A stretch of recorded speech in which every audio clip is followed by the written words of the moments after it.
Ladies and gentlemen, welcome to the After Party. I'm Jeff Hartman, editor of BehindTheSteelCurtain.com. Joining me, as always, for those that joined us on the Steelers preview, we're back. Bryan Anthony Davis, Dave Schofield. Gentlemen, welcome to the After Party. How's it going, Bryan? It's the after party. Got to put up the collar. Collar's being popped as we speak. Wow, that's very John Travolta-esque. Oh, yeah. I'm staying alive. Staying alive. Hope we don't have any female viewers. They might not be able to contain themselves. Dave, how are you doing? Hey. That's his new sign on. Yeah, seriously. It needs to be, you need a little more soprano in there. No. It's because you didn't set me up like last time. It's the whole, you did the whoop whoop. The high, it's whoop, the whoop. whoop whoop. Hey. There it is. Hey. Whoop whoop. Welcome to the And we've already lost it. Oh my gosh. All right, so the after party, as I've tried to do, and so far it's been rather simple. It might not be as simple as we go throughout the offseason. I've tried to start with a Steelers theme, and then we go into Lord knows what.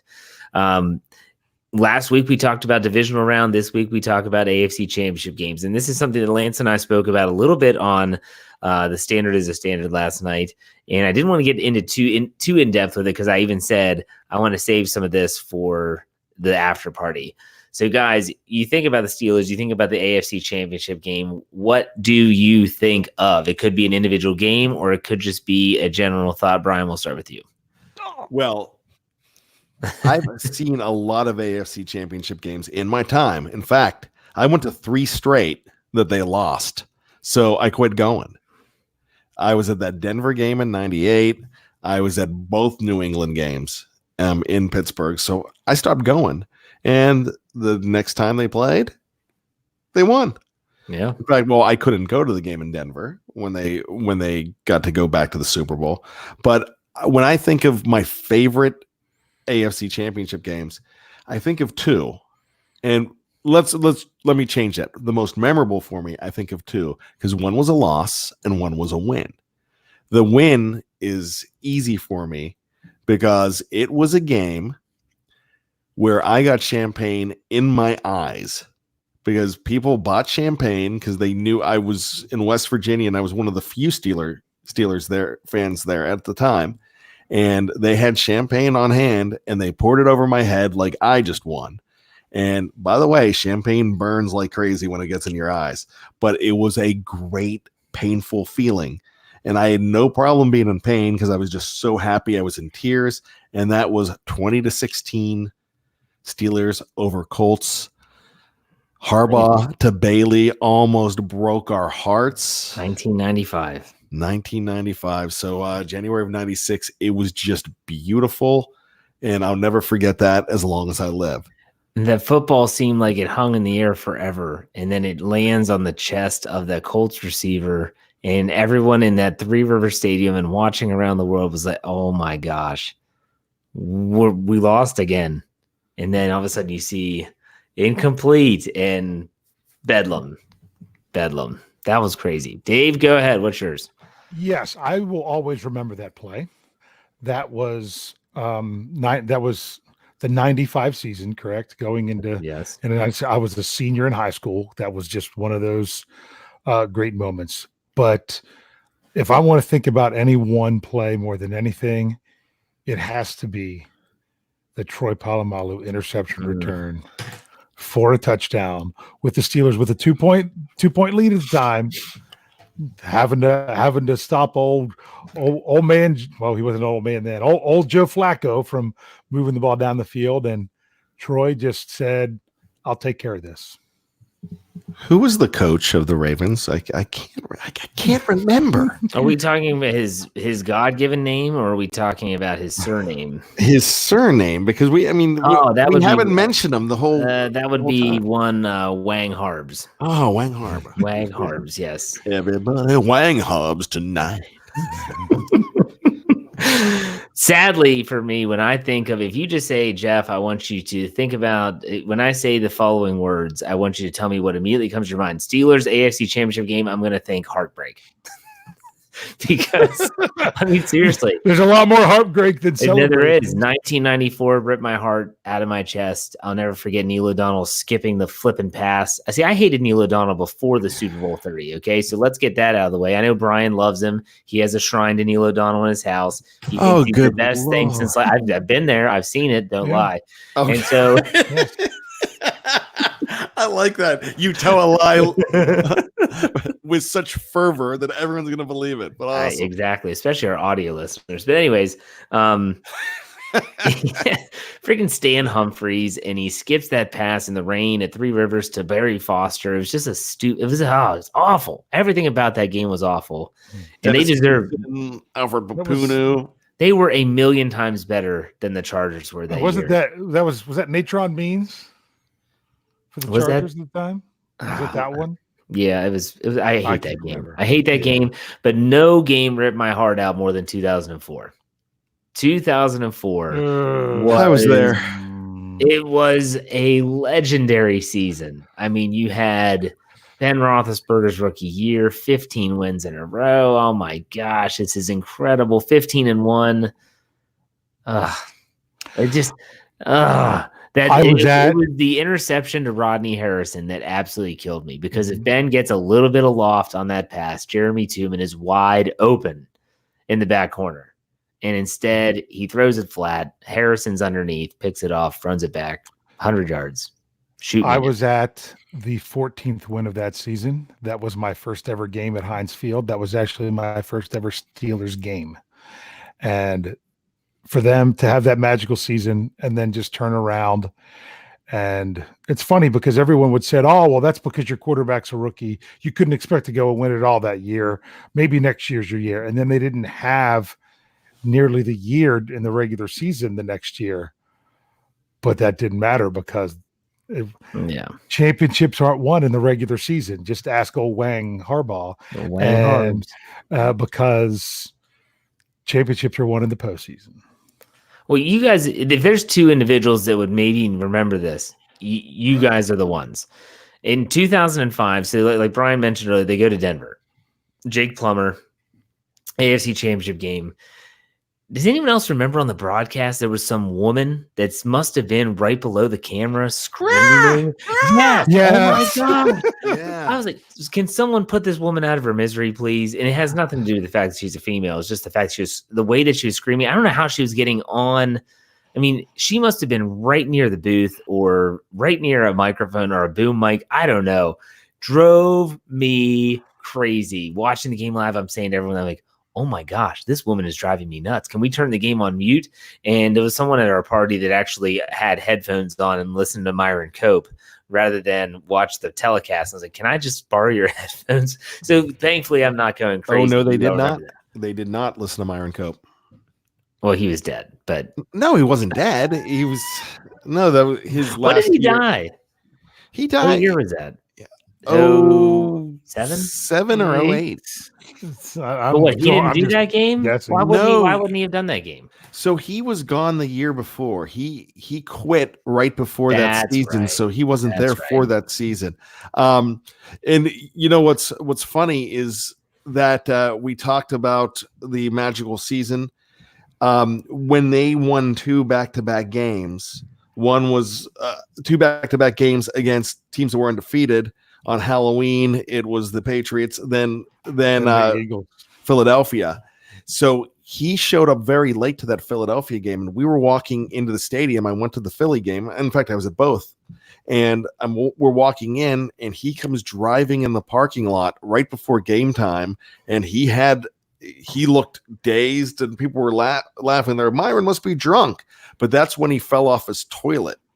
And he actually had a bandage on his head, and it was actually really sad. And he always said that he'd go to the Joe, I forget what his last name was, but the Steeler media relations guy. He always said to him, like, when you think that I've had enough, or you think that I need to step down, you tell me. And I think that was one of those things that they suggest. I think, Myron, I think you're having problems. And then so he stepped down after that year. But I mean, I digress. Right. But but of course the fans were just being just idiots. They're like, "Woo, Byron!" And poor Byron's all dazed, and I felt so bad for the little guy. I just wanted to hug him. Yeah. Dave, what were you going to say about this after? Well, you were going to go in a different direction, or you? Yeah, I was going to. Well, I mean, I was going to talk about. There was more. They've announced a lot. There's a lot of people going into the Hall of Fame this year. There's a lot of people going in the Hall of Fame, and there's someone of note that I think that we need to make sure that we mention that is going into the Pro Football Hall of Fame in the 2020 class, and that is Canton will be graced with Mongo. Now, I'm not talking Steve Mongo McMichael of the WCW persuasion, one of the four horsemen with Chris Benoit, Arn Anderson, and Ric Flair. I am talking one Mongo only pawn in Game of Life, one Alex Karras. He played for the Colts, correct? Am I right? No, Detroit Lions. Detroit Lions. Okay. But Jeff, you don't know this. He punched out a horse in this movie. He was Mongo. He punched out a horse. It was his best Philadelphia Eagle impression. Also, okay, let's try this. Have you ever heard of Webster, Emmanuel Lewis? What? Have you ever heard of Webster? Not off the top of my head that I can think of. Okay, Webster was an attempt to capitalize after the different strokes phenomenon. So ABC, it was a sitcom on Friday night that starred a former NFL player, Alex Karras. Yes, the same guy that Mongo, the same guy. Yeah. So and he was a very, very short.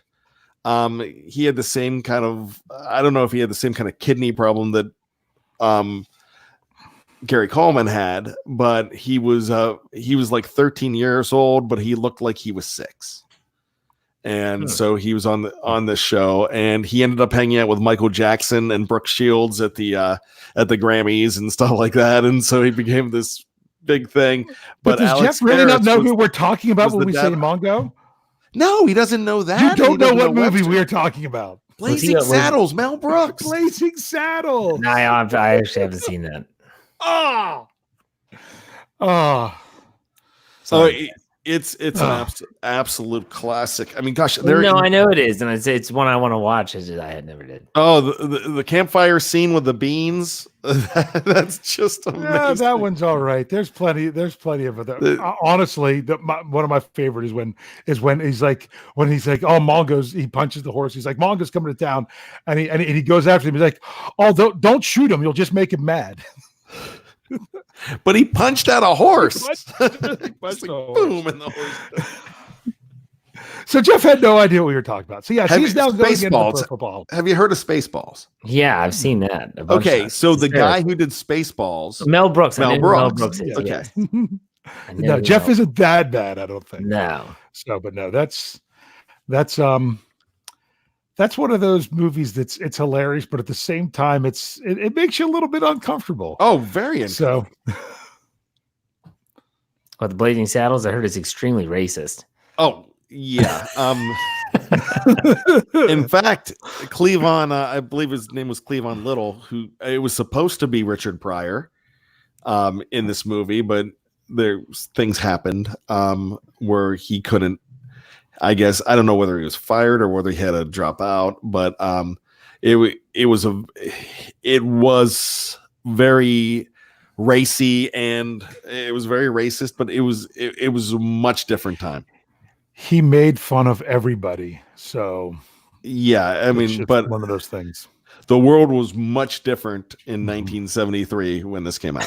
You think? Yeah.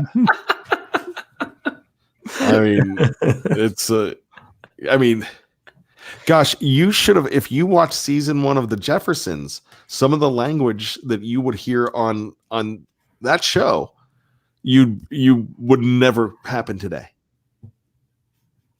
So, and that was a network show. So, I mean, like I said, much different time. So there you go. Dave Mongo is getting in, I guess. There you go. Now, I will say something. If we're going to talk about the Hall of Fame class? We could talk about anything. So we're talking about this. One of the biggest, of course, Donnie Shell was the biggest for me, and Bill Cowher, but I'm talking about on Wednesday when they came out. There is probably one of the greatest guys to go in for guys like us that know the 70s and 80s because of highlights. And it is one Steve Sabol from NFL Films. Mm-hmm. I feel like I grew up with this guy.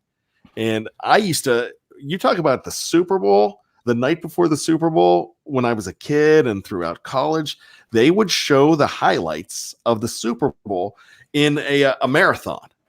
They can't really do that now because there's way too many, but I would record them and I would watch every single one on this little VHS so I could see all of these. And so I know so much about the Super Bowl and all these games because of watching all these highlights. And it was all this guy. And they made a comment about him the other day. I think it was it might have been Roger Goodell. They're like, this is a guy that all he wanted to do was highlights in football. And when they started talking about budget and money, he was like, all right, I'm gone. All he wanted to talk about was football. And he's one of the guys that made the Immaculate Reception even bigger because of the highlights. NFL Films caught that. They're the ones that caught. How they caught that shot.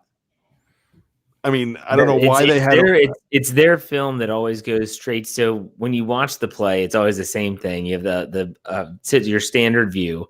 Bradshaw scrambles, gets out of pressure, throws, collision, and then they immediately flip to an end zone camera. Mm-hmm. And that shows Franco reaching down. That's NFL Films. They somehow miraculously got that footage. And then what was it? The NBC footage that came out like 1990s or something. They're like, oh my gosh, we just found this footage. And it was the far back end zone camera. And they thought that they could see clear whether it hit Tatum or whether it hit Frenchie Fuqua and all this stuff. Of course, nothing. Yeah. You can't tell. But ultimately, it's NFL Films, like you said. And NFL Films is still ridiculously awesome in every sense exactly. And people were asking about John Facenda. He is in the Hall of Fame not as a contributor, but there's like a shrine to broadcasting, and I saw he's not individually in the Hall of Fame, but there's a shrine and he's featured in there because we used to always do our John Facenda impressions, and everybody's talking about John Facenda, and it's Lambeau Field. The winds were a pirate and sweeping through the Arctic tundra of Lambeau Field. Wait, what was it? The fall wind is a pirate, or something that was for the Raiders. Yeah. And on Hard Knocks this year, they did that. That was the opening credits on Hard Knocks since it was the Raiders. Speaking of Hard Knocks, get ready for the Steelers to be on it this year. Oh, see, I'm loving it. They're going to be on it. But there's no way. I'm living it. There's no way that the NFL is going to pass on that opportunity. Unless Art Rooney picks up the phone and says, look. Oh, he's already said he doesn't want it. Leave us alone. If Art Rooney calls Goodell and says, look, listen here. Listen here, bud. Bud.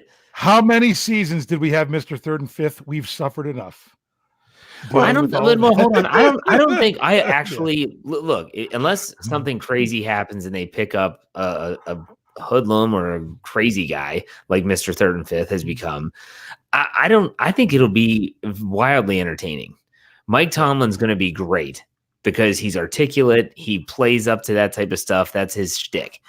I also think that the insider view of things is going to be awesome. They're going to be at St. Vincent College. Where's the negative in this? And they're going to have the Hall of Fame game too, so they're going to have an extra game to cover. I don't see the negatives. They're not going to have a first round pick to chronicle like they normally do, right? I've never seen an episode, so I don't know. Okay, first of all, it's awesome. Good. They're good. And you can see them on YouTube. You can see these on YouTube. But one of they chronicled for the Raiders last year a 4th round pick, and they chronicled the Renfro guy and they'll also take an undrafted free agent, and they do very good at it. But here's the reason nobody wants it, because they say it's going to be a distraction. Look, you're professionals. This is not going to be any more of a distraction than what you dealt with when Mr. Third and Fifth was there. This is a chance for us as fans to. I'm jealous every single year I'm watching it. So if they get it, I am going to be elated, and we'll worry about the distractions later. But if anybody could weather a distraction, it's Mike Tomlin. He's weathered these before. How much of a distraction it's is it? not. They're going to interviews anyways. They're just going to have to stop in and answer some questions. There's going to be cameras everywhere, but there's cameras everywhere, always. Because And it's going to be entertaining because Tomlin's going to give them a lot less. He's going to try not to give them stuff. When Debo was on it with Cincinnati, he wouldn't talk to him, and he would just walk past them. He was just grumpy James Harrison self, and it was great. Now, the only way that they don't go with Pittsburgh is if you think that Arizona is not a bad choice for this as a second. Kyler Murray. Because of what's going on with Kyler Murray, and you have Larry Fitzgerald coming back. I think that would be, but that's not with their number one pick. They'll gladly go with that, and it will be good. But Pittsburgh would be great because it's Pittsburgh. I don't think there's any way you don't see the Steelers in the Hall of Fame game and on Hard Knocks this year. I agree. The only way they're going to get out of it is if Art Rooney has way more pull with the league than what we realize that they will actually. He has some pull. Trust me, the Rooney name is something else. Are you laughing at? Because he has that much pull. Look at the live chat. So okay, Jeff started that. I did. So people. You started this? I did. Our buddy Gyro. Before you move on, real quick, Ryan Kellerman, thank you. He actually sent me an email about bringing up this topic, about the Hard Knocks topic on a show. Okay. So give him a shout out to him. Sorry, it was just in the after party, but it's good enough. So our buddy Gyro, who is in the live chat a lot, he said, I think we need a new nickname for Antonio Brown instead of Mr. Third and Fifth. Well, Sir Lancelot did that on the Standard as a Standard with his Richard Gummies. Richard Gummies, that's the greatest name ever. And for those that don't know what the Richard Gummies means, I'll explain it. First, if you know someone named Richard and they have a shortened name, you know what that is. It's not Rick. It's not Rich. It's something else. And then if you watched Antonio Brown's Instagram live video recently where he was had the Hollywood, Florida Police Department at his house, the mother of 3 of his children were there, and he was throwing these Richard Gummies, the gummy bears, but they were Richard Gummies. He was throwing them at her. So Lance decided to now call him, instead of Mr. Third and Fifth, Richard Gummies. So if we ever hear us refer to Richard Gummies, you can thank Sir Lancelot. That's Lance Williams for that. So for the record, I hated Mr. Third and Fifth. I hardly called him that, and everyone would yell at me. I love Mr. Butt Naked and Robbed. I think that's hilarious. But Richard Gummies is hilarious. So there you go. I want to ask you guys a question. Brian, Dave, you're not a huge on like Pirates history, are you? You've got Pittsburgh Pirates, not Pittsburgh Pirates as in the Steelers before. I can tell you an awful lot about the never mind. I was going to say the Spanish galleons and things like that. Oh my gosh. Okay. Brian, I'll ask you this then. I got you. When I say Pittsburgh Pirates 1960 World Series, you think of Bill Mazeroski. Exactly. Yes. This week, someone passed away. And I did not know who this individual was. That individual was Hal Smith. Have you heard this name before, Brian? Yeah. Didn't he hit the 3-run blast before? Yes. So the way that the game played out, Hal Smith should have been Bill Mazeroski. He should have gone down in Pirates lore. And if you're not a Pirate fan, it doesn't matter. This is a crazy story. So the Pirates were actually trailing 7-6 going into the bottom of the 8th, and Hal Smith hits a 3-run home run, scoring Roberto Clemente. Roberto Clemente was on base when he hit it, and they're going nuts. They're up 9-7 going into the 9th inning. The Pirates have no arms left. They give up 2 runs, and it's 9-9. And now all of a sudden, Hal Smith's home run becomes irrelevant. And Bill Mazeroski in the bottom of the 9th hits a home run over the left field wall, basically the same spot that Hal Smith did. Yogi Berra in left field, number 8, watching it go over Forbes Field wall. He wins it all in the bottom of the 9th, considered the greatest home run ever in Major League Baseball history in terms of significance, time, when it happened. Hal Smith passed away this week, and my gosh, I had no idea. Like, this guy should have been Bill Mazeroski. Like, you think about how that stuff happens. You think about if if the Pirates bullpen doesn't give up those runs, he's the hero. He's the guy. He's the guy that everyone remembers. I mean, people would know Bill Mazeroski, but they wouldn't know Bill Mazeroski like Bill Mazeroski. Bill Mazeroski wouldn't be in Cooperstown right now. Nope. Hal Smith might. It's insane. It's absolutely and you know what? Exactly. I've known about Hal Smith for years. I never thought of it in this context. I never thought of how he should have been the hero. I mean, I just know that he hit the home run. Wow. That's amazing. Crazy. That's why I love sports. And I didn't know that story. Dejan Kovacevic of DKPittsburghSports.com did a phenomenal job chronicling that and talking about that. He wrote a great article about it. And you can go to YouTube and just search Hal Smith Pirates, and you'll see the home run. Oh, and it's crazy to see Roberto Clemente, a very, very young Roberto Clemente on that 1960 team. And the whole dugout was jumping for joy. They thought they won the game. They're up 9-7 going into the top of the 9th. Back in 86, 87, they had the 100th year anniversary, and they had this video, and when you'd go to Three Rivers Stadium, they'd have this little museum. You could sit and watch the video, and they basically showed all the major highlights from that game with the Bob Prince radio in the background with the commentary. So I remember sitting there watching it almost like I was watching the game, but they were very detailed highlights. Yeah. Like something you see now. So I bet you if we go ahead and look on YouTube, you could watch highlights of that entire game. It's up and down. It always looks like every time Pittsburgh gets an opportunity, back come the Yankees. That whole series was incredible.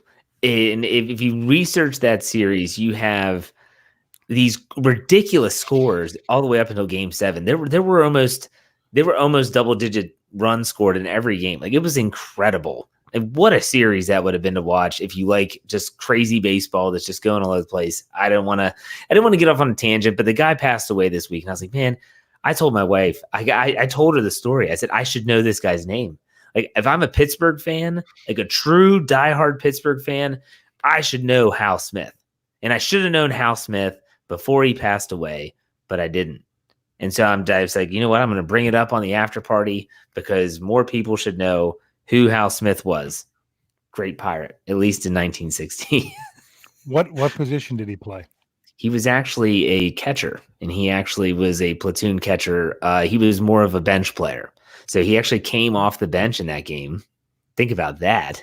I mean, we're not talking about, Gibson, but Mean Joe, what year is that again? That was 1960. It was 1960, the 1960 World Series, which, as like I said, Brian Anthony Davis asked him, what do you think of? You think of Bill Mazeroski. Game 7, bottom of the 9th, gone, left field.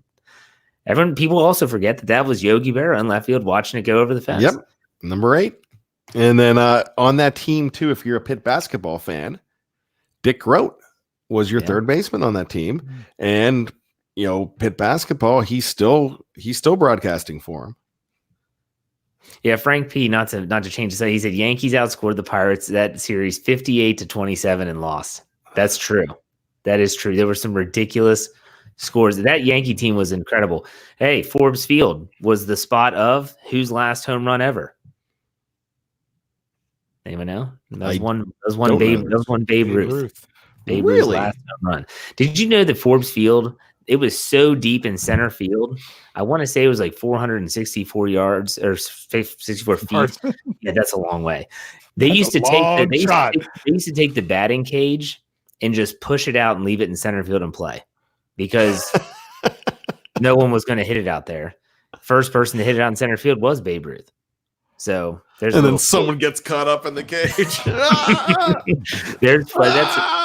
That's some Forbes Field trivia there for you. I got a book when I was a kid. You guys don't understand. Like I was a huge baseball fanatic, and I still kind of am. And they got me this book, and it was just the history of baseball, and I would just read it, everything. And I read about Forbes Field, about how they would roll out the batting cage and stuff. So yeah, a little bit of a geek when it comes. My parents used to go to the games at Forbes Field. What's that? So they would. Yeah, my parents used to go to the games. My there dad and talk to me about it. My dad went and saw Roberto Clemente at Forbes Field, and he still tells about how he saw him from the base of the wall in right field throw out a guy at third base on a fly, and it looked like it was easy. So whoa. I wonder if he was the same game that my parents were at, because I've heard the same story. Well, Clemente did that a lot. He did that a lot. He did that a lot. He had a freaking cannon. He had a freaking. He's my favorite. And he used to pretend like he would boot the ball to try to get guys to go on to try to take an extra base, and then just Dave, you play in softball league. He was pulling softball leagues. That's softball league stuff. You know, you bobble the ball, you go lazy for it. You're trying to tempt him to go to second, then you bang, gun him down. Clemente also got a bad rap by the media. They really screwed him. Pittsburgh media treated him so poorly. They would say like, "Hey, Bob, how's it going? How you feeling?" He didn't understand that was a figure of speech, and he would be honest, and he'd say, "Oh, my shoulder's killing me, my back." They called him a complainer. What? Get out of here. Freaking. They didn't understand the cultural differences. Not only the cultural differences, but the race thing was still an issue. I mean, a lot of people at that time. You know, he was almost a Dodger. It was basically between the Dodgers and the Pirates, and he ended up going to Pittsburgh. Really? I had never heard that. Branch Rickey was really trying to get him. So I wrote a speech in my public relations class in college on him. I mean, years ago, I wrote this speech, and I remember reading about that. But I have a great 1960 story. Sure. My dad was 12 years old, and he was on, if you know anything about Johnstown, Pennsylvania, he was on the St. Patrick's Colloquial League. They were parochial league champions. They were undefeated that year. They made the paper, but he was at practice and had an asthma attack and had to go home. And he went home and got to watch this game while he was laying there, and got to see the game on TV, where he would have missed it totally. Game 7. That's crazy. Wow. Well, we actually have. Go ahead, Dave. We have some. I was just going to say, my father grew up outside of Boston. As a kid, he used to sneak in and watch games at Fenway, and so he saw people like Yastrzemski and people like that, and he still claims that Roberto Clemente is the best baseball player he's ever seen. He is, in my opinion, and I'm not a baseball historian. I'm not Ken Burns. I'm not anyone like that. In terms of when you do some research, he was one of the best all-around baseball players to ever walk the face of this planet. Yes. He could hit with power. He could hit with average. He could field with the best of them. He had a cannon for an arm. So everyone talks about Babe Ruth, and Babe Ruth was one of the greatest hitters of all time. And he actually was a pretty good pitcher. People don't realize that either. He was a pretty darn good pitcher, but he wasn't known for his defense. Like Roberto Clemente, you didn't run on Roberto Clemente. A single to right field and you're on second base, you don't think about going home. You don't. Because it's a death. Was he the original 5-tool guy? I don't know if he was the original. Well, I wouldn't say he was original. I mean, there were a lot of guys before him that were pretty darn good too. Okay. So, first, Jovman says this, and he says, Jeff, then you became caught up in a fake sport like lacrosse. Okay, first and foremost, lacrosse is the oldest North American sport. I could go on and on about the history of that game and how it was played to the death by Native Americans. So let's not talk about a fake sport, pal. Okay. Low-key Blunt puts I think John Mitch taking a shot at each one of us between the two shows. Probably. So. Low-key Blunt, 40 and $4.99 the tip jar. Appreciate it. He says Pirates 5 World Series, Penguins 5 Stanley Cups, Steelers 6 Super Bowls. They don't call Pittsburgh the city of champions for nothing. You know, the funny thing is I've never seen a Pirates World Series. I have seen all of the Penguins Stanley Cups. I have seen 2 Steelers Super Bowl victories. I've seen them play in 4. I've seen the Penguins play in 6 Stanley Cup finals. Obviously, they lost in 2008 to the Red Wings in an incredible 7-game series. Yeah, I tell my dad all the time. I said, do you realize how lucky you are? He said, what do you mean? I said, do you realize how many fans have never seen their team win a championship? And you've seen he's seen like 3 World Series wins. He's seen all the Stanley Cups, all the Super Bowls. What a lucky guy. Mark Davison puts $10 in the tip jar. Says, good day, fellas. I'm having a few frosts at the after party. Can BAD do an Aussie accent? Oh my gosh. Can we hear it? Oh gosh. I probably not. I'll try. I've never tried an Australian. I was watching Jimmy Fallon one night, and he had an Aussie on. I can't remember who it was, and he said, "Can you give me a hint on how to give a good Australian accent?" He said, "You can just say one name, Jennifer Lopez." Jennifer Lopez. Yeah, I'm going to try it. Jennifer Lopez. Good day, mates. How about another trip on the Barbie? That's awful. Oh my God. $10. How about another trip on the Barbie? This is the scene where you roll down the window. You say, "Oh, I love your accent. What is it?" Austrian. Good day, mate. Yours is better. Good day, mate. Well, that's the Dumb and Dumber. That's the Dumb and Dumber line at the very beginning. Yep, exactly. I knew exactly where you were going with that. Okay, we'll try Crocodile Dundee. That's not a knife. This is I can't do it. You sound more like you're from Brooklyn than you do from Australia. Hey, yo, that's not a knife. Yeah, that's not a knife. Brian got caught between Jersey boys and Australia. I can do John Placenda, but I can't do it. I had a friend in college who told me one time that we were a group of them. They went out, and the one guy just decided they were all going to just pretend in a restaurant they were from Australia. Well, he couldn't do the accent, so he had one thing he could do, and that was the best line from Billy Idol in The Wedding Singer when he stands up and goes, "Right!" So that's all he would do the whole night. They were all trying to do Australian accents, and the only word he said the whole night was, "Right!" Jennifer Lopez. All right, so thanks. Thanks, Mean Joe. He puts $5. We've made more money in the after party than we did in the actual preview. He said, "What was your greatest baseball moment you witnessed live?" Ooh, I know mine. Okay, go ahead, Dave. Mine was quite simple. It was the last time I went to a Pirates game, and that was when I'm pretty sure it was a summer before I was going into 8th grade, and what stinks is I'm pretty sure they were playing the Indians. I can't remember. It was a Three River Stadium, and I saw the major league debut of one Tim Wakefield. That was my last Pirates game that I ever saw. Wow, you're dating yourself. Yes. Brian, do you have any memorable moments? Were you at the blackout game in 2015? Gosh, that would have been incredible. No, I would have paid a lot of money. I would have paid a lot of money to go to that game. Actually, I did go that season, and that's when it was opening day, and Pittsburgh had already played. The Steelers had already played. When I say opening day for the NFL season, so it was like September 13th of that year. They had lost to New England on Thursday night, so we went, and I actually got to go on the field with the Cub Scouts to get honored before the game in uniform. My son and I. And it was really awesome to be in the outfield. And this was 2015, the year that they really should have won it all.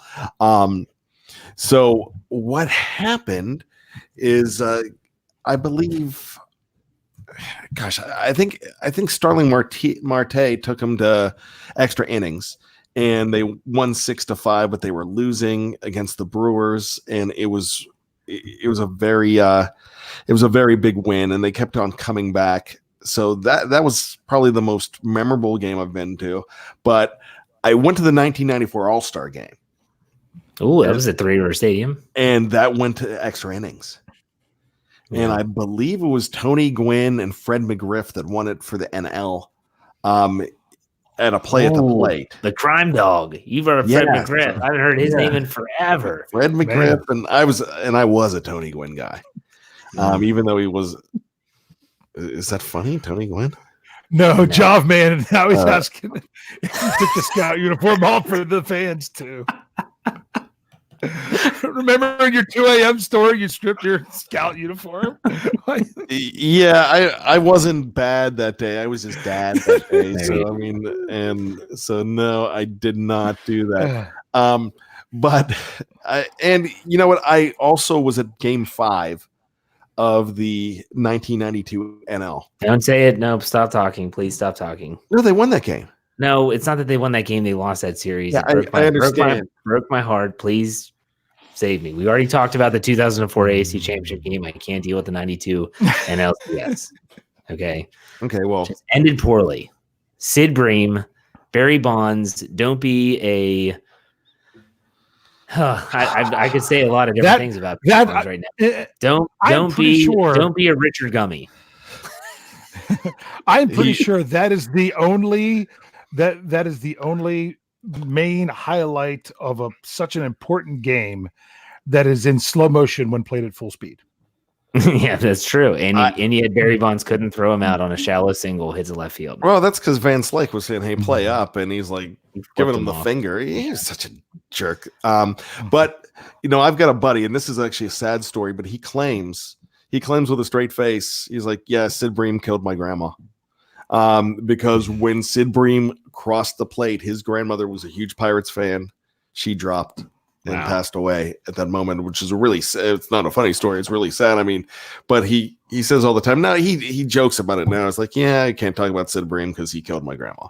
Yeah. And so my buddy ran into Sid Bream at a state college. I don't even know what their summer league team is, but they were a Pirate affiliate, and he was one of the coaches. And they said he said something about 92. He's like, "You guys really got to get over that game."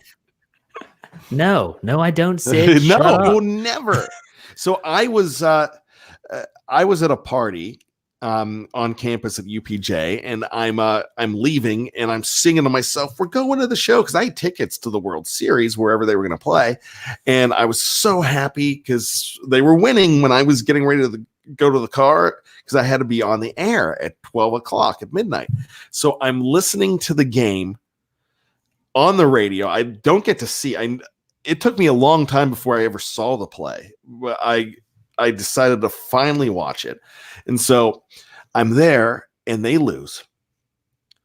And right before midnight, right before I go on, and we were a current top 40 station, but we'd play, older ones in there too. And the song that came up, my very first song, was "I Missed Again" by Phil Collins. And so I go on and I'm like, yep, well, that's fitting. I Missed Again by Phil Collins and the Pirates, and I poured my heart out, which I really wasn't supposed to do. I poured my heart out, and this idiot calls up and goes, "Yeah, will you play We Are the Champions for the Braves?" I'm like, I was so mad. But when I heard the radio that he crossed the plate, I could see it in my head. I saw everything. I remember punching a box, and thank God it was just potato chips, because I didn't know, because we gave stuff away at the radio station all the time. I didn't know what the box was. I just punched it. I hauled off and punched it. If it was something hard, I would have really broke my hand and had to work the next 6 hours. But yeah, I'll never forget that. Real quick, Mark Davison puts $5 in the tip jar and says, "Thanks, fellas. That was gold. Dundee would be proud." In regards to Brian's, I will tell you my best baseball story real quick. And it was in 1990. So little 7-year-old Jeff and his older brother, 10-year-old Jay, get taken to Three River Stadium. And my uncle was able to get us in the dugout. And my favorite baseball player as a kid was Andy Van Slyke. I've always loved Andy Van Slyke. He didn't wear batting gloves. I thought that was tough. He was super tough for that. He wasn't flashy. He was just a hard-nosed player, and that's what I liked. And I got to meet Andy Van Slyke as a 7-year-old. It was one of the coolest things ever. I'll never forget. We were walking down this walkway, and then to the right was the locker room. And I remember my uncle was there, and his connection to the Pirates was there. And I looked up, and there was number 18 standing there in his uniform. And I just had a baseball because it was, could you sign my baseball? And he's a sure kid, and he signed it and gave back. Still have the baseball. That was a cool moment. Cool moment. They were playing the Philadelphia Phillies that game, and it was awesome. It was awesome. That was probably my great. I haven't been to a ton of those, but so there you go, guys. Good after party. We went all over the place. Anyone have anything else to add? Dave, anything to add? No, I met Jim Leland at a baseball game, but it was when he was the coach of the Detroit Tigers. I was actually got to be down on the field for batting practice with a good friend of mine who runs the church softball league that I help him out with, and he was good friends with Luke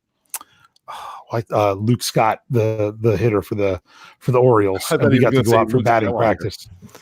No, and so I got to meet several of the Orioles and the Tigers. One was, of course, Coach Jim Leland at the time, and then Johnny Damon. Jim Leland will forever be in my heart for when he told Barry Bonds off at spring training. Loved it. That was great. If you've never seen it, look it up on YouTube. It's hysterical. Okay, he wasn't kidding. Oh, if we're name dropping, somebody we talked about today, I met Bill Mazeroski.